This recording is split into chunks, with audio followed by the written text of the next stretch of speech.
All right. So while we're waiting for people to flood in here on YouTube and Facebook and Twitter and all that, you guys have anything that you're watching this week that you're excited about? Wow, look at that. We have almost 200 people right at the start.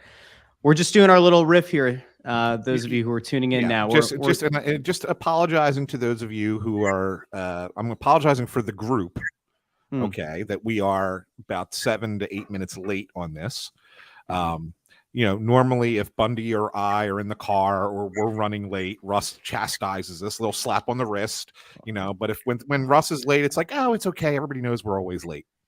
So, well, but I wanted to apologize. I just wanted to apologize. Bedtime for the kids, Hey, the game NHL Stanley Cup final game starts at 8. Oh, let's sit down and watch it at 8:32. Totally fine. I see no problem. Yeah. All right, let's see. So before we get started, those of you who are watching right now, chances are you're subscribed to the YouTube channel. If you're not, go over to youtube.com/@snowthegoalie and subscribe. We are past the 1,000 subscriber mark. We're on the march to 1,200 now, which is very exciting. So if you're watching right now and you're not already subscribed, you went out of your way to follow a link to this. What? By the way, I just want to say, Bundy and I picked the 1,000th person, just so you know. Did you? We picked it because we want to get the free cookies. Oh, that's right. Yeah, Jen. Yeah. So that's Jen Cruikshank. Yeah, that's right. That's right. Yeah. All right, we've hit 200 people that are ready. 200 people who have tuned in. 200 people who are hopefully subscribed to the YouTube channel. By the way, let you know just now, I've now pulled all of the old episodes of the show that have long been available on all the podcast feeds, and they're going to be going up on the YouTube channel very soon. There are a few videos that I found from way back when, from when we did other interviews and such, that have never gone on YouTube, either here or on the Crossing Broad channel. They're going to live exclusively on the Snow the Goalie YouTube channel. So if you're looking for hockey content, if you want to go back and listen to all the things that we've gotten right and wrong over the years, that's going to be the place to go. So, all right, now we've got 233 people. I think now is a good time to get the show started. So without further ado, gents, assuming you're ready, I'm ready, and all those people out there are ready. Let's do this thing. Oh, yes. Ladies and gentlemen, it's over. The Kevin Hayes era is over. Pour one out for the most overpaid 3C in Flyers history. He is gone. Au revoir. Off to St. Louis. Welcome to Snow the Goalie, the only Flyers podcast, the People's Podcast, the Players Podcast, the Prognosticators Podcast, the only Flyers podcast. I'm Russ Joy on Twitter @JoyOnBroad. And I'm joined, as always, by the man in the middle, Chris Tarian, who you can find on Twitter @CTarian6, and the man on the right, Anthony Sanfilippo, who you can find on Twitter @AntSanPhilly. Gentlemen, we went back and forth this morning about, are we going to do an episode before the draft, or are we going to wait till after the draft?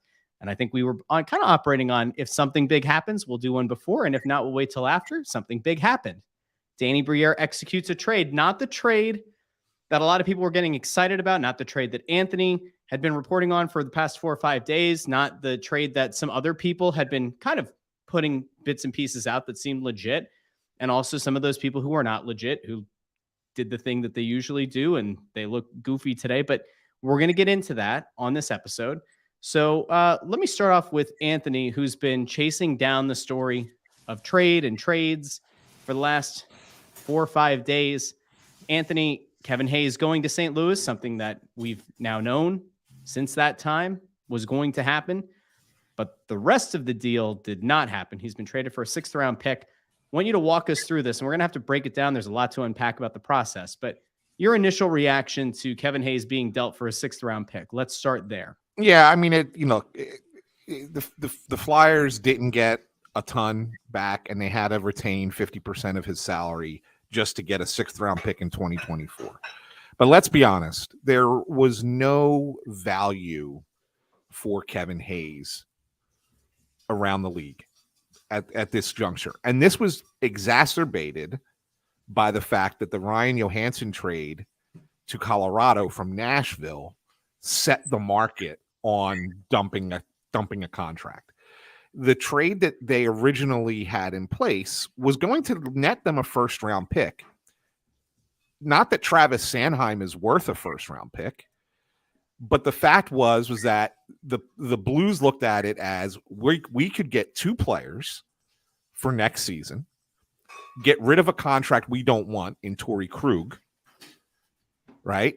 And to do that, we have 3 first-round picks. We'll move one of them. And so that was the deal that was worked out between Army, Doug Armstrong, and Danny Briere. The problem was they didn't anticipate the refusal to waive the no-trade clause by Torrey Krug, which is his right. If you work hard enough and play in the league long enough and become to get that kind of clause in your contract, you should have the right to say no. You worked for it and you got it. Somebody gave it to you. You have that option. They were not expecting that. So I think that's where, Danny tried to work out something to flip him to another team. That didn't quite work out as well. And so really they went back to square one. St. Louis couldn't take both contracts without giving up a contract. The Flyers didn't want a contract that they couldn't use, and I'm not certain that the Blues even had one that they really wanted to give up that was someone who didn't have a no trade clause or was not, was willing to waive a no trade clause. And so it really kind of got to the point where, okay, well, we got to start this over. The Blues still wanted Kevin Hayes, but they weren't taking on that salary and they weren't giving up anything for him. Danny asked around the league and there was no appetite for taking on Kevin Hayes and his contract. And it's nothing against Hayes as a player. It's the contract is the issue. The contract is the problem. Okay.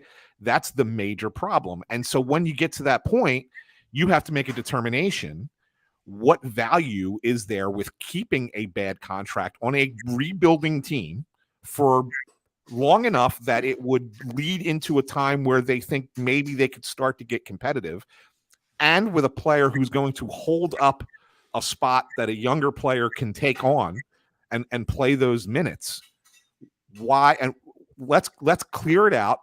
We'll save some cap space in the next few years on that, because you're only paying 50% of it now instead of the entire 100%.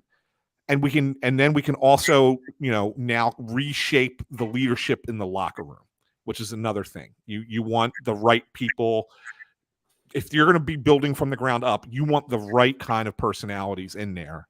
And Kevin Hayes, great guy. Everybody loves him, right? He's a fun time, but is probably not the kind of leadership person that you want molding a young group that's going to get together to try and win a Stanley Cup. And that's so I think there's a lot of value there to say, let's just move on from the contract and go forward with it. And I know fans are going to be upset that they didn't get a lot for him, but that's the nature of this business. That's just what it is. There are good players who get moved for next to nothing because that's what their contract is valued, not necessarily their play. And so that's how it kind of came to be. Look, there are other stuff going on, and we're going to talk about the DeAngelo trade and the wackiness of the NHL blocking that right now and how that's going to get taken care of. We're going to talk about what do you do now with Travis Sanheim. But when you look at this deal as it worked out, it's unfortunate that the Flyers could not get what they were originally planning on getting. But by itself, this is what it is. They wanted to dump that salary, and then they found a team willing to take on part of it and gave you a lottery ticket in return. And that's basically it. Bundy, where do you land on this? Yeah, pretty multi-layered. I'm going to echo a little bit what Anthony said. I think there's a lot of voices that are going into this. And I think that everything that, Anthony had presented and other people earlier in the week was true. And it was a matter of getting a guy to waive his no movement clause. And that, those are things that we're not used to here in Philly. We're just not used to somebody saying, I'm not going to waive my no trade or no movement to go to the Flyers. Like, that's kind of foreign thinking in a lot of ways. It also tells about the sign of the times. There's so many reasons why Philly would be attractive to any player. One of them would be travel for an aging player is a huge thing. You're in this division, so it makes a little bit of sense. You're on a rebuild with the right people in the fray that have the right mindset and the right part of what they want to build. And Danny has a vision, like that's part of what a guy does as a GM is you have a vision of what you want. Now, whether or not it's what everybody else wants or everyone's going to bark at what someone's vision is anyway, whether you like it or not, or it's great, there's going to be somebody who's going to detract against it, but you have to believe in what Danny's doing and he has to believe in himself. So, right away, he needed to get rid of some people that I don't want to say were called malcontents. Provorov, I guess, in a certain sense, perhaps was. When I went to the Flyers alumni tournament on Monday, people speak, right? Lips start to sing a little bit louder than they did last week than they would have if the guy was still here. And you hear some stuff that went on in the room, stuff we've talked about, and it makes sense that that's somebody you needed to move on from. I don't want to say, Kevin Hayes, you're right, Anthony, he's a likable guy. But that's not after what we just witnessed with him and Tortorella for the year. I mean, it was on and off like a roller coaster. It started at the beginning of the year, and then it got a little better for a while. Then he went back down south again, and Torts just pounded on him and continued to do so. And that's hard on a veteran player that probably thinks more of himself than the coach did. But at the same time, you couldn't have him moving into the future with this team.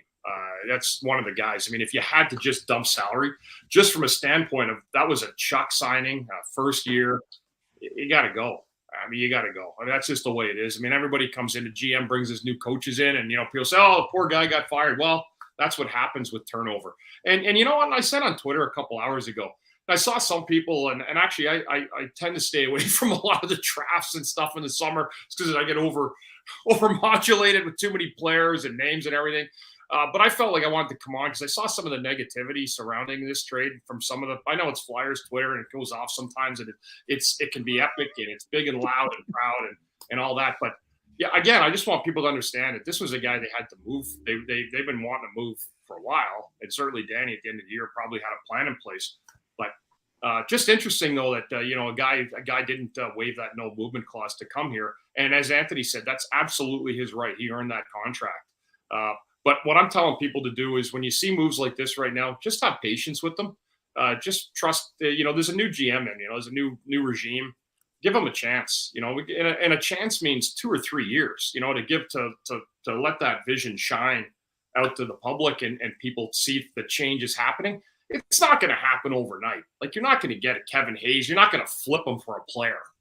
If you could have easily said to St. Louis, hey, we'll take half the salary, we'll just give him to you. If that was done, they would have done that. But I don't think that that's legal by the rules of the league unless you do a waiver. But that's really where they are. And believe it or not, guys, there's other players that you might think have value. And I don't know if it's just the way the league is, Anthony. You may notice things too. But, I've heard even from outside sources that Sanheim's value wasn't as high as some people around the league would have expected either. It's tough when and I think the most attractive thing about Sanheim, though, is the fact that he's a big, rangy, good skating defenseman. And you're looking at that saying, well, what if contracts keep getting crazier and crazier? And then, for a guy that you project as a top 2 or 4, in that range, are guys going to start making $10 million a year in 4 years? When the cap goes up. So you may have a guy like Armstrong saying, hey, we think we have something we can salvage here. So there's another part to the whole Sanheim thing too. It's not like he's dead weight. But again, I think the contract's too big. I think it's too long. There's too much term. And if you can get someone to bite on that fish lure, go ahead, man. Do what you got to do. As I said, towards the end of the year, even all year, there's nobody on this team that should feel safe in remaining here going into the future, unless you're a young guy that has some potential. But if you're somebody just kind of in the middle and you're not really sure what you're going to bring to the future of this team, the way it's being constructed, then you should be completely open and understand that you're fair game to be moved. And that's the way it is. But I do think there's a shift because of the cap. And I think that matching numbers is a very difficult thing to do. It's a very trying thing to do, I think, and it's a matter of finding people that are willing to do it. The other part of that, Anthony, we didn't talk about was I think Danny was probably also exploring Torrey Krug and flipping him, right? If he came and then finding another destination that he maybe wanted that wasn't Philadelphia to try to make the trade happen. I don't think that trade's dead in the water, but the one thing we haven't also talked about is they're running out of time before Sanheim can then flip the switch on his no trade. On a full no trade. Yeah. So there's a lot of multifaceted, multi-layered things that are going into this. Anthony is truly the expert on it. I just felt like I needed to chime in here tonight because I know Danny's doing a great job, and it's what I called for. So I'm not going to sit here and say anything but positive stuff because I've called for change, guys. 5 years ago, it should have started happening. Instead, you've got a guy here now, unfortunately for Danny in the previous regime, he's got his hands tied a little bit. He's got his hands tied, and it's making things interesting. But Danny does have the draft this weekend, and I expect there'll be some pretty interesting stuff going on there as we head to that as well. He does Russ, have his real quick, if you could pull up a comment from Joe Fisher at 718. There's one other little item that neither Bundy or I mentioned related to this. This one? Yeah. The Flyers needed cap space, and I think that's why nobody came back. And that's important. I want to point that out, that he's exactly right with that. If they were making the deal and it included Sanheim in the deal, they had to take salary back, right? And that was what Krug was, okay? Without Sanheim being part of the deal, the Flyers have no interest in taking back more salary because they're already retaining 50% of Hayes. And that's another note. If Sanheim was part of the deal, they weren't retaining 50% on Hayes. It was probably going to be, I don't have the exact number, but it was probably going to be somewhere around 30. Yeah. Okay, so they've been retaining less money on Hayes if Sanheim was in the deal. So they did not want to take a contract back. I'm sure St. Louis was looking to get rid of somebody, right, to take on that Kevin Hayes thing. It wouldn't have surprised me if it was somebody for example, like a Scandella, for example, right? Marco Scandella, who was another Chuck Fletcher guy from Minnesota way back when, right? I'm just saying something along those lines, and I don't have that. That's just that saying that name is a speculation. Nobody gave me that as something that was discussed, but the Flyers didn't want to do that because they want to leave the space there over not just for this season, but over the next 3 seasons to be able to do the things that they need to do. And I know that there's a few people worried about, well, what if St. Louis buys him out and then you lose one of your retention possibilities for 6 years instead of 3 years? Let me say this. If you're worried about a team being able to retain salary 6 years from now, right? Like, the team should be out of you hope out of the basement and out of the doldrums by 6 years from now. That is not an issue. I know everybody got fired up because, Arizona got dinged on Oliver Ekman-Larsson when Vancouver bought him out the other day. And now Arizona has to, they lose a retention for 8 years now. Well, Arizona sucks, and they always suck, right? And they will continue to suck. They will continue to suck. So basically, I can understand why you would be concerned if you're an Arizona fan. But the thing here is the plan that they're putting in place is not to say, oh, well, we're going to be bad for 6 years, so it doesn't matter. The point is that if you're worried about that down the road, you're not going to be looking to retain salaries in 6 years. In 6 years, you're hoping to be contending for a Stanley Cup. So if Kevin Hayes gets bought out, what the hell's the difference? You know what I'm saying? Yeah. And I don't think he's going to get bought out after 1 year in St. Louis. Okay, so that's just that's a reach too. But at the same time, you're not going to be looking to retain 3 salaries in years 4, 5, and 6 of this plan. So it doesn't make a difference even if he did get bought out. Really quick, we have almost 400 people right now streaming concurrently across all platforms. We're on YouTube, we're on Facebook, we're on Twitter, on all the Snow the Goalie channels. I think it's also going through my Twitter as well. If you're watching this and you know other Flyers fans who want some level-headed analysis of what's going on, and we'll be getting to the draft in a few minutes, be sure to share them a link to the live stream, or then after the fact, the YouTube channel is really where we want to push a lot of people, and kudos to all of you out there. We went from under 1,000 subscribers to almost 1,300, I think, or almost 1,200 or something going into tonight's episode. So big thank you to all of you. There's a lot of comments. We can't get to them all. We'll try to parse some of them. There are a couple of things that we didn't touch on with the Hayes deal that I think need to be aired out a little bit.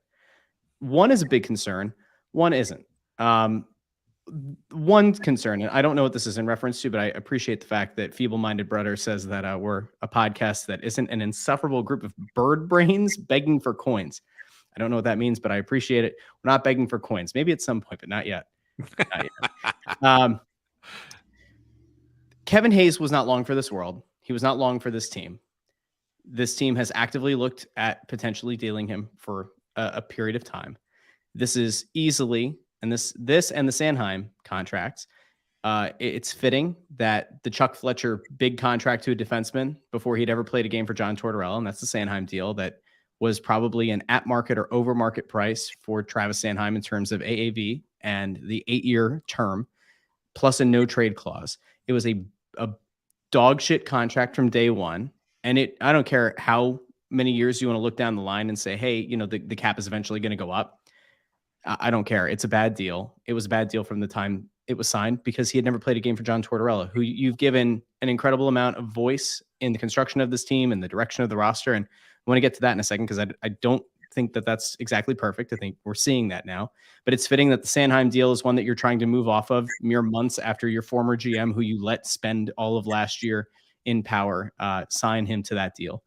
The Kevin Hayes deal was always a bad one. Anthony, this goes back to even before Bundy was on the show. You and I talked about it from day one. We said that Kevin Hayes is at best a 2.5 C. He's a 2 C on a bad team, a 3 C on a good team. And at that time, it was maybe he's going to push Nolan Patrick, and you're going to hope that Nolan Patrick becomes the 2 C. Like, that was the entire thought process around it. Give a buffer so that Nolan Patrick isn't thrust into a role he's not ready for. But it was always an overpay. It was always a bad contract. And it's fitting that that is finally done. I know that there are people who are upset that it was a 6th round pick. There are some people who have argued that it should have been a 2nd round pick or a 3rd round because you're retaining 50% of the salary. That's not living in the real world. It's not living in this bullshit NHL world of the hard, flat cap that just will not move, despite the fact that every other professional sports league that has a cap continues to raise that cap year over year. Gary Bettman's NHL refuses to do so and, cries poor. Great, swell. But that is why you're going to start seeing players like a Kevin Hayes be moved for less than you expect. It's going to be, once again, why it's going to be hard to move players without having like-for-like salary. It is a legitimate problem, and it's going to be a growth problem for this league if they don't rectify it. But here's my problem. John Tortorella. I've said it since he was hired. You have to be careful because you have to determine how long John Tortorella is going to be the head coach of the team and how much voice you're willing to give him. And time after time, this organization has gone so far as to say he's the spiritual leader of the team and of the organization. And that's fine if that's the way you want to go. But John Tortorella, and to some extent Chuck Fletcher, but really John Tortorella is largely to blame for what has happened to the stock of Kevin Hayes and in some way what has happened to the stock of Travis Sanheim.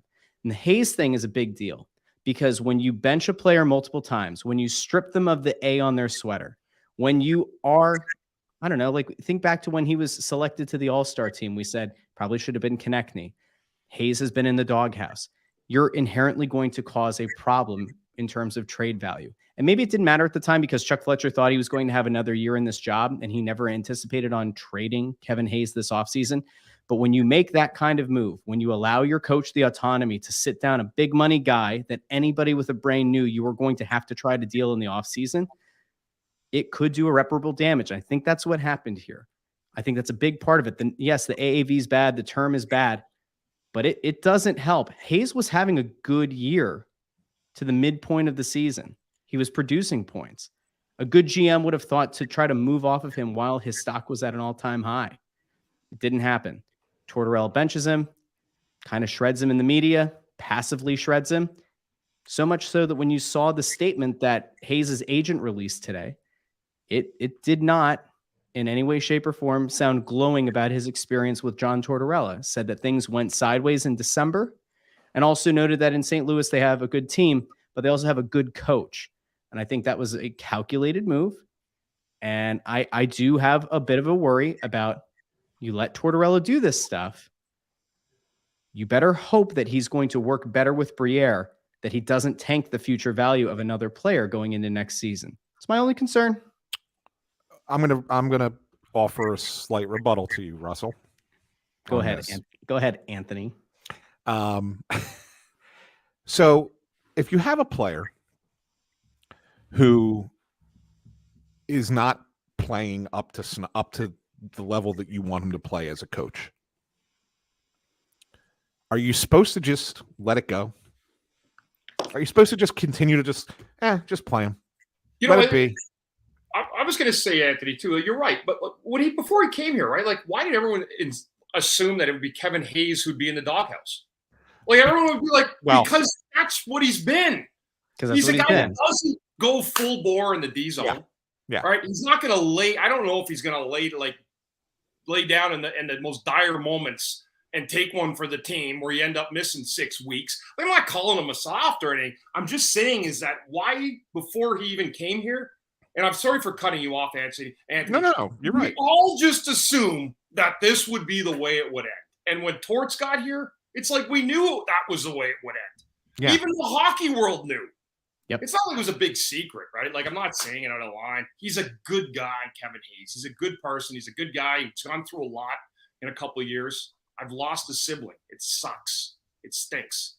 But again, it doesn't matter. It's what you do on the ice and the extra that you do and the stuff that you show what you're going to be able to commit to the younger guys. Yep. If you're a 6'4", 6'5" guy with that kind of skill, you should be killing penalties. Like, you should be out there a minute and a half with that kind of size. I used to watch Lindros and Primo kill penalties. These guys were fucking machines. They were animals when they killed penalties. And ding, ding. I got the word in. All right, there. Ding, ding. People tweeting about how they were hoping that you'd be on the show just so they can get a Bundy F-bomb. I don't think anybody had. I think the over-under was 8 minutes, and we're at 26. That was something. I'm just being honest about where guys are. Yeah. Super skilled dude up the middle at the top line, and you better be doing something else that's going to make your coach say after the game, hey, you know what? He didn't get a point tonight, but geez, he worked his nuts off out there, killed penalties, and he made a difference defensively. That block shot saved the game. Did we hear that at all year? Have we ever heard that? No. Anthony, sorry for cutting you off. No, that's totally fine. Totally fine. And to that point, Bundy, and this is what to me makes it important that Torts is this kind. And look, I don't think Tortorella is a perfect coach by any stretch of the imagination. I don't want anyone to think that by me saying what I'm about to say defends him and says that he's great. But here's the thing: you can't have that player and that style of player around a team that is building from the bottom, that is going to have all of these young kids play next year. Okay. And there's going to be an expectation that Tortorella as the coach is going to have, and he's going to try and create that as almost like a culture that this is how you play, win or lose. No matter how much we're losing, you're going to play your balls off every game, and this is what the way you're going to play. And you can't have an exception. And if you have the guy, and if you make if you make him the poster child and say, look, here's a star player, all-star for this team, making $7 million, and I'm benching his ass because he's not doing a good enough job. If you're a 23-year-old who just came up from the minor leagues, what are you thinking? You're thinking, oh, shit, I better not do that too. So I don't think he tanked Kevin Hayes' value at all. In fact, I think this is a good thing for the Flyers, because what you did is you basically just said, here's a lazy player. I don't accept lazy players, and we got rid of a lazy player. Do you want to play for this team? Don't be a lazy player. That's what John Tortorella did. And look, you're not getting – I mean, I understand he said, wow, we should get more for a 52-point player who went to the All-Star game. He wasn't even the All-Star on this team. Travis Konechny was, okay, but they did him a solid, and they gave him the All-Star berth. That's great, okay? But he was not the guy for this organization. And so you can't sit there and just continue to let him play at a level that is certainly not acceptable, okay? Game in and game out, and say, no worries, we'll keep carrying that contract. We'll wait until somebody's willing to give us more. Well, just keep having him hang around. What does that say to these young guys that you want to come in here and play? I don't think it does it any good, Russ. It does no good. So you can blame Torts all you want for saying that's why the Flyers got a 6th round pick. But the fact of the matter is the Flyers are in a better position today than they were yesterday, because they got rid of Kevin Hayes and they got rid of half of his contract. That's it. Nobody's disputing With that. nothing back But- either. Yeah, Right. but like Yeah. I don't think anybody's disputing that it's a good thing that he's gone. But like, Ant, be real. Hayes was a point per game guy up through November. For December, a shit team, Russ. This it's is like still a a point- it's like and- somebody's and got to it's lead still- the team in scoring. That is true, but he was still a point per game player in this league. Some teams need help at center, some teams need help at wing. He was a point per game guy roughly through November. December fell off, jumped back up in January.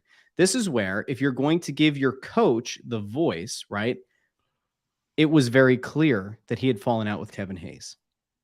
And the GM and president at the time did nothing about it. And I know it's hard to move salary during the season, but John Tortorella was hired June 16th of last year. And to Bundy's point, we all knew from the time that Tortorella got hired, Hayes was going to be number one on the hit list. They had an entire offseason last year to try to find a partner, to try to find somebody to trade for this contract. And here's what makes it worse, Ann. And I don't know if you actually knew the terms to the deal or not, but when we talked around the trade deadline and my hair was on fire because Kevin Hayes was still here, you said, well, Chuck has a deal in his mind with Columbus Yeah, to unite Kevin Hayes with Johnny Gaudreau.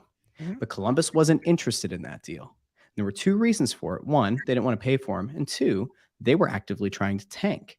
And Kevin Hayes, despite the fact that he's aloof and is viewed by many to be kind of lazy, No, Russ. You're off. that's you're off on that's this. not going to help. What? You're off on this. They had a deal. It was not a deal for the deadline because they No, I know it was for the offseason. And I Yeah. screamed at you because I said that's absolutely insane to once again allow Chuck Fletcher to have the trade deadline and then to look at it and say, well, We're it's not gonna okay. re- we're Have not a gonna have a have relitigate a Chuck- we're have not a gonna potential relitigate Chuck Fletcher here. have a Russ. potential trade lined up for the offseason. That's You're not going insane. to relitigate. You're not going to relitigate Chuck Fletcher here, and the reason it ends up not going to Columbus is because it's not Chuck Fletcher anymore. It's Danny Briere, and Briere has a different approach to what he wanted to do. Right? Yeah, I like how Bundy's like watching a tennis match here right now. I just want to know how many GMs in the league spend the trade deadline lining up their A lot. off-season deals. A lot. I just want to know. Well, A lot. That's totally fine. That's great. A lot. They When all you're do it. when you're a team that has a GM and a president that should be on his way out, like this team was, you shouldn't be allowing that guy to negotiate potential deals for the summer. Okay, It's silly. So Russ, It's yeah, nonsensical. but again, do we want to sit here and Doesn't have matter. another conversation about the fact that the Flyers were poorly managed by Dave Scott? The organization was poorly run by Dave Scott, and Chuck Fletcher was a shitty general manager. We're well past that at this point. We're well past it. This is Briere undoing everything that was wrong that was set up here over the past 8 years. That's all. I mean, I don't understand why this is such a bad thing. I think that this is absolutely the right thing to do. I can't see it any other way. It's great that he's gone. I'm saying that you probably could have been in a better position to have traded him last offseason or perhaps while he was putting up a point per game. Sure, but you could have traded. We could have traded so many. Hey, by the people in way, past. does it help just in general? Does it? We were on a retool. Like he actually had everyone Well, that believe is we were true. last year. Like we were going to be a fucking playoff team.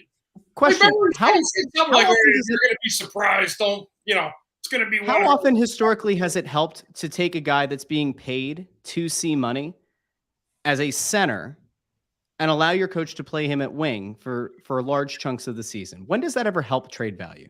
But we're not talking about helping trade value here. Are you talking about Giroux? We're not. No. We're not talking about helping trade. Going to center, going to the wing. Let's clear one more thing up here, Russ, because I want to move forward because I get really annoyed sometimes when we constantly look back. The thing is that John Tortorella, and he said it on December 2nd or 3rd, whatever that date was when they both had the same press conference on the same day and said opposite things. That's when the day John Tortorella told you that we were rebuilding, that we were not at the foundation, we were at the footers. And that, and that's the same day that Chuck Fletcher said, well, we're only 5 points out of a playoff spot. Right. So, but John Tortorella told you then that this was all about getting this team ready for the future and finding out who was going to be part of that team in the future and who was not going to be part of that team in the future. And Kevin Hayes, it was determined soon thereafter, was not going to be part of that team in the future. And that's all there is to it. That's it. That's what the season was about. And Tortorella knew it. He wasn't tanking anybody's value. He was putting the mindset in place. And that's why, and Bundy's even said it earlier in other shows in this about this team. Last year's team, they would get down 3-1, 4-1, and they would lose 8-2.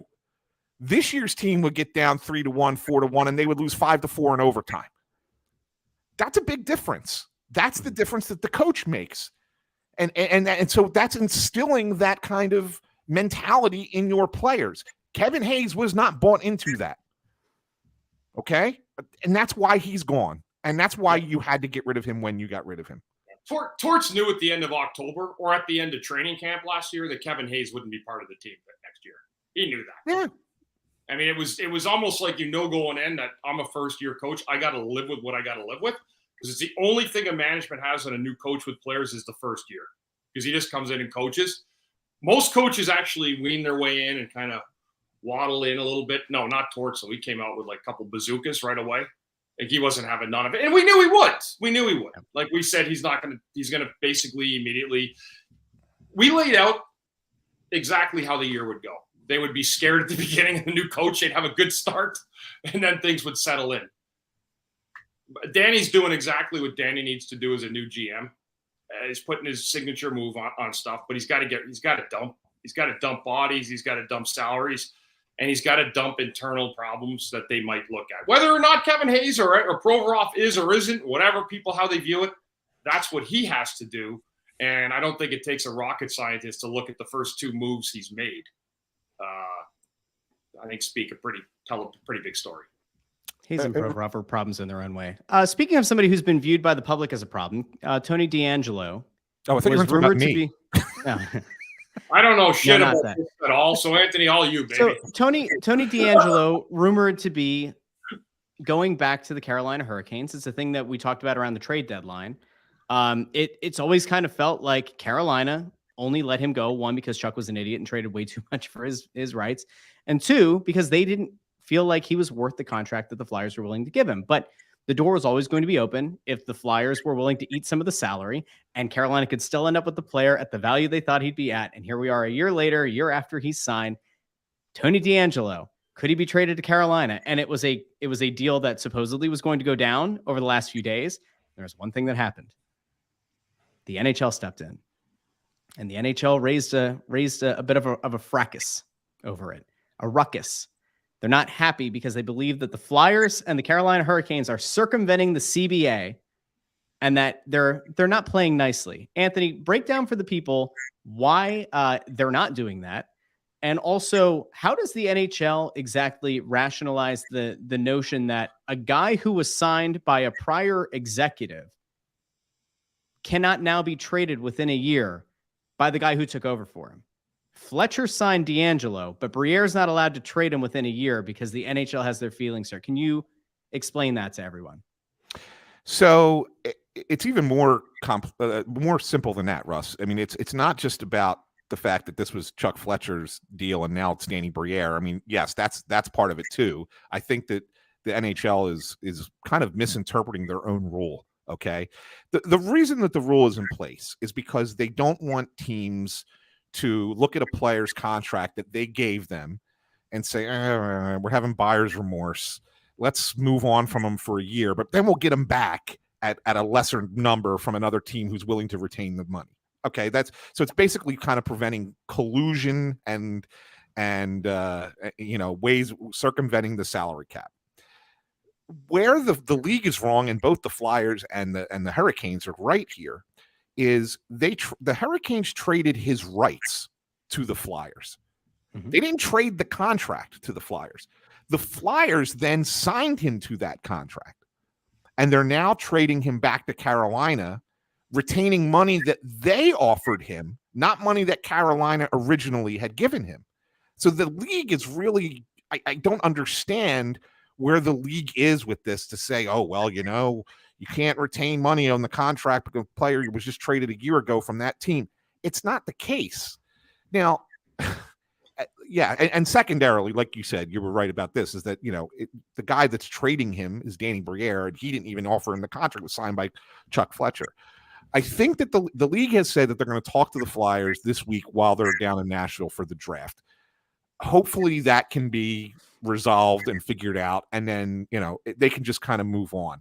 What I can tell you is that this is not involving any draft picks in the draft, the next 2 days. So there's nothing that's like really pressing to get it done before the draft starts.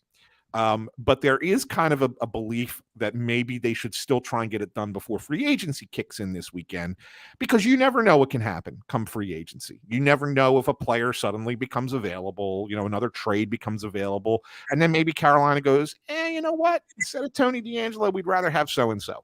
So that's why you want to kind of get the deal done now. At worst case scenario, the worst case scenario is he's allowed to be traded back to Carolina on July 9th via the rules that are currently in place. And so, assuming no other trickery happens as far as Carolina finding somebody else that they would prefer over Tony DeAngelo is going to be traded to the Carolina Hurricanes for a prospect who I don't want to mention his name just in case he hasn't been told yet by the Hurricanes. You don't want to be the people putting that information out, right? But I do know who it is.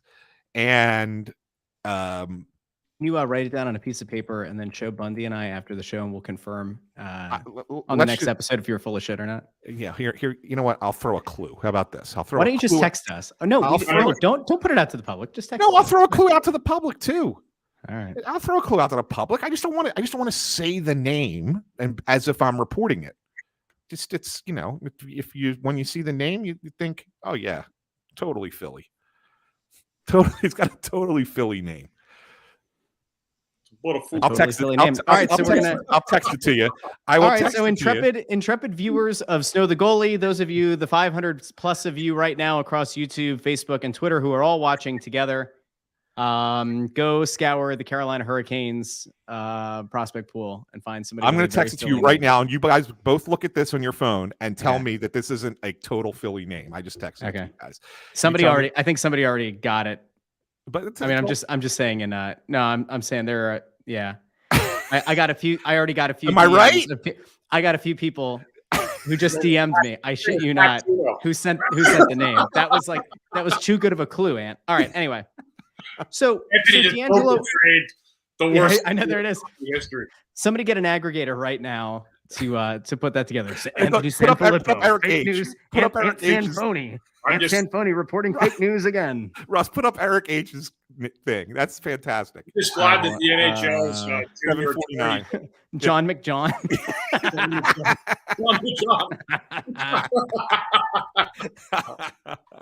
That's fantastic. So you're saying DeAngelo is going to be dealt. It's just a matter of time. It's not a matter of if. It's a when. Correct.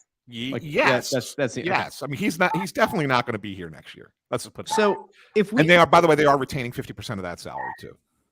Okay, but there's not much. There's not as much left there. This is the thing too. Salary retention doesn't matter when you're in a rebuild. Correct. The people who are getting pissed off about it. It's like we've been, Bundy and I especially have been calling for this for two plus years now. Like just tear it down to the studs. Find the players that you can actually build around. The rest of it doesn't matter. I'll go even crazier. I'm totally fine if conceptually this team wants to go trade a few more big contracts and then take on a couple that have 2 or 3 years left so you can get a draft asset. So let's go to that. The Sanheim part of the Blues deal was you're getting a first not because Travis Sanheim is worth a first. It's because you're taking on 4 years of Torrey Krug. Since that's not happening, that pick isn't there. And they're taking Kevin Hayes, and they would have been taking him at 7, and they would be taking. They would have been getting 70% of that contract, not 50%. Not 50. Correct. Yeah. All right. So you take all that and you say, all right, the team is clearly trying to gain draft capital beyond the 7th overall pick. They want to get back into the first round. And you wrote about the fact that, like a Michkov could be in play. Maybe they want to try to get themselves in striking distance at number 4, number 5 to try to go up and get Michkov. It seems a little bit strange that that's making the rounds like it is. There are questions about, is this now a smoke screen or are they actually interested? But if we're to believe that they want to move up to 4 or 5 for any player, are there any contracts that you can think of right now off the top of your head that a team with let's say a pick in the high 20s, 20, 21, 22, somewhere around there, there's a contract that one of those teams would want to get off so that they could use that cap space perhaps to fortify their team, because presumably they're a playoff contender with Stanley Cup aspirations. Lawton would make sense to trade to get that pick. I'm thinking more of the salary dump aspect of this, or if you're going to send Lawton out, what a contract that's going to come back. Anthony, there were like 3 or 4 teams that have been interested in Lawton for a long time. I think there were a couple out west, and there was at least one team on the East Coast that was interested. I don't expect you to like pull the names out of your keister here on who they could trade back. But do you think that this is going to now maybe push the Flyers to make a Scott Lawton trade where they otherwise might not have wanted to, or to consider a Konechny trade because they want that asset to go up and try to get elite talent or potential elite talent high in this draft? So I think it's more than this. It's more like this, Russ. I think that Briere wants another first-round pick to fend off Washington from jumping up. Okay. The Capitals are interested in Michkov as well. I know the Flyers met with Michkov and his family today in Nashville. And assuming everything went well there and there wasn't any red flag that went up, and again, I haven't heard anything to say that that is still going to be their target. Now, I'm personally not convinced that Michkov's available at 5, which is where you're talking about going, because Montreal is the team that I think people recognize is where you would, have to get to make this deal happen.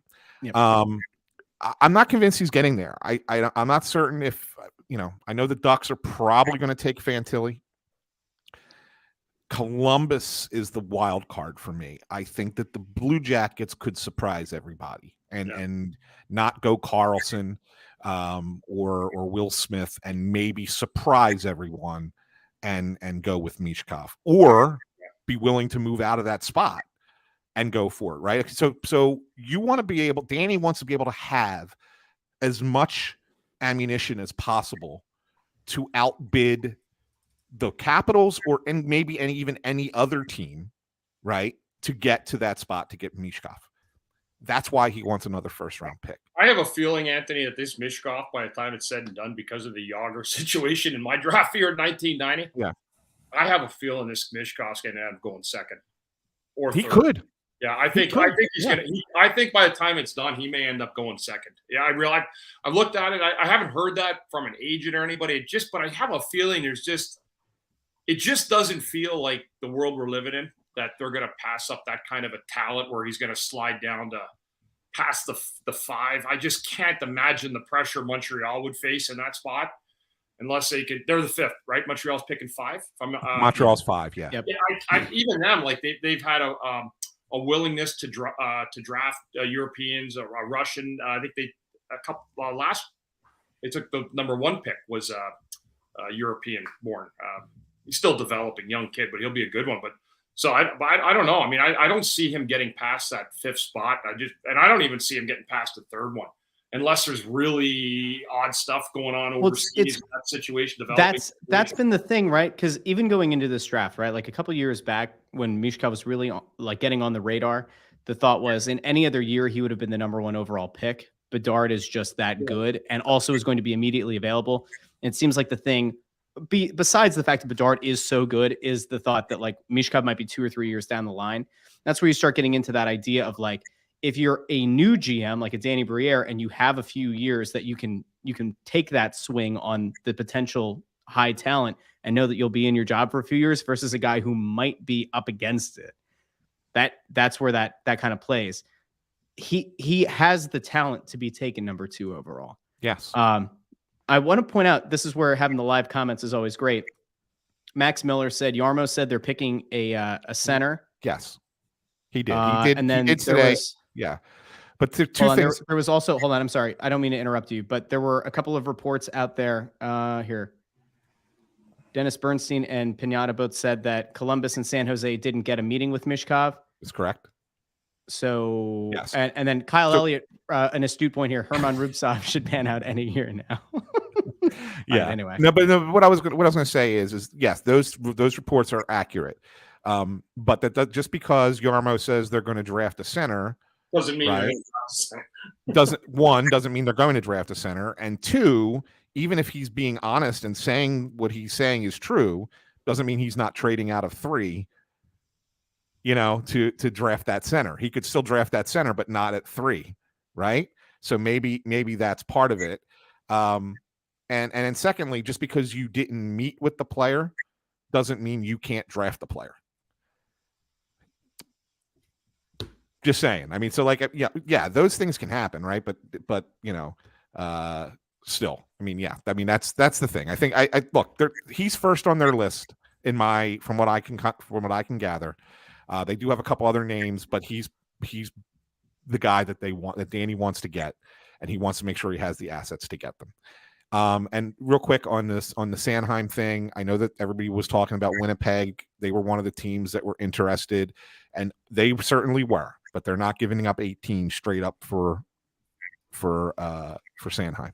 There you go. Philip Albert says Winnipeg has 18. Can we take on Blake Wheeler's contract and trade Sanheim? I still don't think that does it. I still don't think Winnipeg says, "Oh, okay, now we'll give up." We don't think Sanheim's worth a first round pick.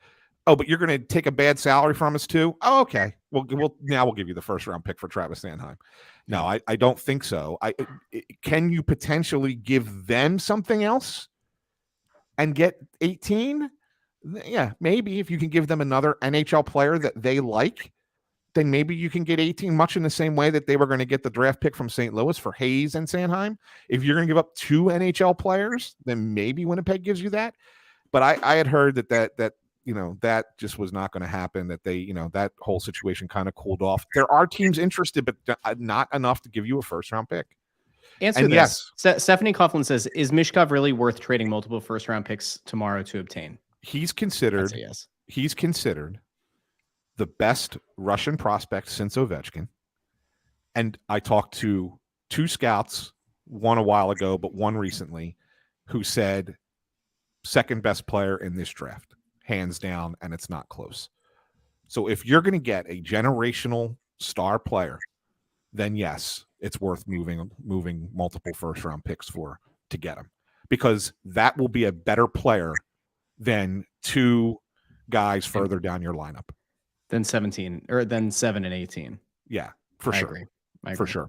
Listen, I know we want to kind of wrap it up here. We did say we were going to stop around 8:00.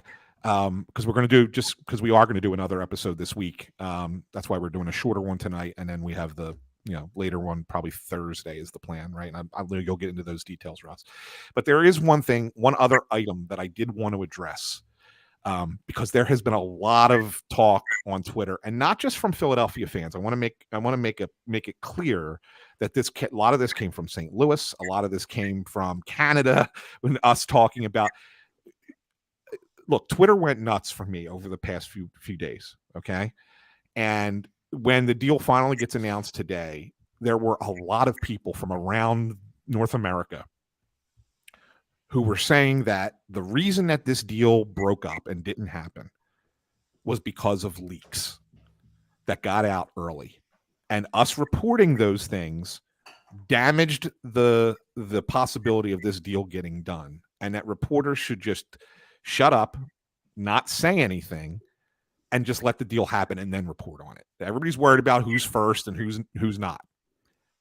I have zero interest in being first person to report. I don't care. I've been around long enough. I think that I think that people know who I am and know what I do. I don't need to be the first person to report something. Okay. What I want to do, and what my approach to this is that I want to be the guy who's able to pull back that curtain for you and give you things as they're going along, kind of tell the story as it's happening, right? It used to be, before social media, that we would get all that information and write it in a story in the next day's newspaper. Okay. But the way it is today, we have the ability to give you those pieces of information as they come out. Okay. It's not always going to be the full deal right away. Here's what we're hearing. People want to know. I can't tell you how many times I get asked, hey, you hearing anything about a trade with the Flyers? Hey, you hearing anything? Yes, I hear things. And when I have something that I can tell you, I'm going to tell you. That's what my job is. That's what I'm paid to do. So that's why it gets leaked out. I do not think in any way, shape, or form that me, and any other writer that wrote about it, there were national guys that did it. There were a couple local people did it that were talking about it. None of us impacted this decision, that impacted this trade. What came down to was Torey Krug didn't want to waive his no trade clause. A deal was in place, and that was it.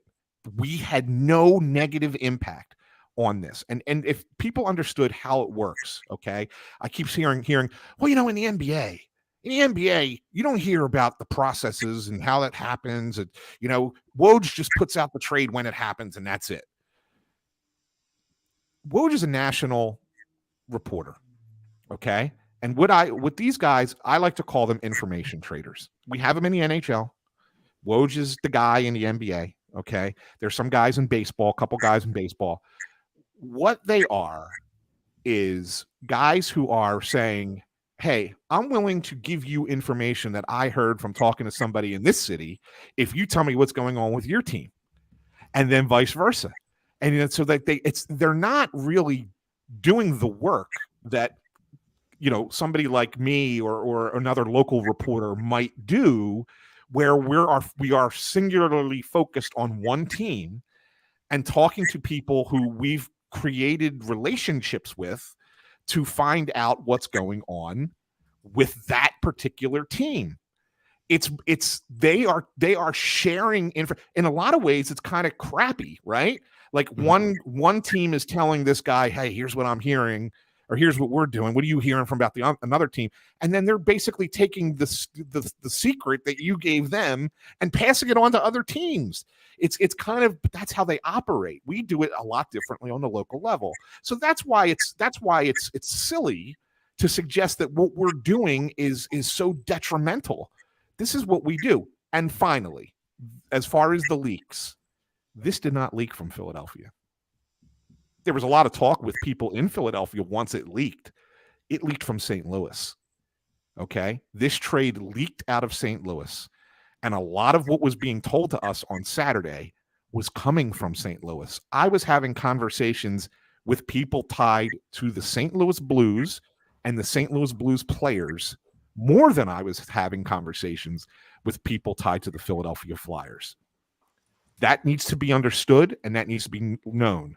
This is not Keith Jones and Danny Briere being an inexperienced front office leaking stuff to the people that they know the best. That's not what this was at all.